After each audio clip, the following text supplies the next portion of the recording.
எப்பயுமே ஜெபித்து முடித்த உடனே எல்லாருமே அதை ஃபீல் பண்ணிருப்பாங்க. ஜெபிக்கிற எல்லாருமே எவ்வளவு கவலை கண்ணீர் அந்த பாரத்தை ஜெபித்து முடிச்ச உடனே நம்ம இருதயத்துல ஒரு சமாதான நிரம்பும். எவ்வளவு கலக்கத்தோட இருந்தாலும் சரி, பயத்தோட இருந்தாலும் சரி, கஷ்டத்தோட இருந்தாலும் சரி, ஃபர்ஸ்ட் நம்ம இருதயத்துல நிரப்புறது சமாதானம். அந்த ஆண்டவர் சமாதானக்காரர்.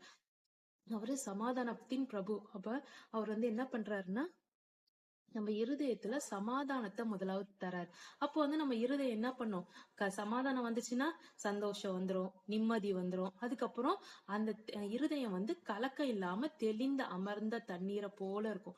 அப்போ ஒரு கடந்தோம் இல்லையா? அப்போ நம்ம என்ன பண்ணுவோம்னா, சரி நம்ம இந்த பிசினஸ் பண்ணுவோம், ஆண்டவர்கிட்ட கேட்டு இந்த பிசினஸ் பண்ணுவோம், இல்ல இந்த வழி இருக்குது அந்த வழி இருக்குன்னு சொல்லிட்டு ஆண்டவர் வழிவாசலை நம்ம கண்களுக்கு திறந்து கொடுப்பாரு.